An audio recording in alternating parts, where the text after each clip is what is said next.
പാവറട്ടി മരുതിയൂർ കുണ്ടുവക്കടവ് പ്രദേശത്തെ പഴക്കം ചെന്ന കുടിവെള്ള ടാങ്ക് അപകടാവസ്ഥയിൽ. കാലപ്പഴക്കത്തെ തുടർന്ന് ടാങ്കിന്റെ അടിഭാഗത്തെ പ്ലാസ്റ്റർ ഇടിഞ്ഞു വീണിരിക്കുകയാണ്.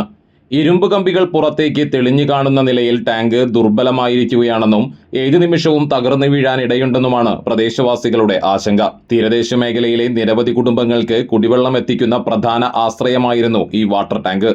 അപകട ഭീഷണി നിലനിൽക്കുന്നതിനാൽ നിലവിൽ ടാങ്കിൽ വെള്ളം സംഭരിക്കാതെ നേരിട്ട് പമ്പ് ചെയ്ത് വിതരണം നടത്തുകയാണ് ചെയ്യുന്നത്. ടാങ്കിന്റെ ഭാഗങ്ങൾ ഇടിഞ്ഞു വീഴാനുള്ള സാധ്യതയുള്ളതിനാൽ സമീപവാസികൾക്കും വഴിയാത്രക്കാർക്കും ഭീഷണിയുണ്ടെന്നാണ് ആരോപണം. അടിയന്തരമായി ടാങ്ക് പൊളിച്ചു നീക്കുകയോ ബലപ്പെടുത്താനുള്ള സുരക്ഷാ നടപടികൾ സ്വീകരിക്കുകയോ വേണമെന്നും നാട്ടുകാർ ആവശ്യപ്പെട്ടു.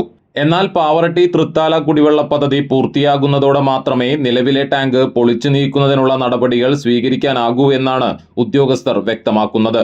സമീപത്തെ കിണറിനോട് ചേർന്ന് പുതിയ വാട്ടർ ടാങ്ക് സ്ഥാപിക്കുന്നതിനാവശ്യമായ നടപടികൾ സ്വീകരിക്കണമെന്ന് പാവറട്ടി പഞ്ചായത്ത് ഭരണസമിതിയും ആവശ്യപ്പെട്ട് അപേക്ഷ സമർപ്പിച്ചിട്ടുണ്ട്.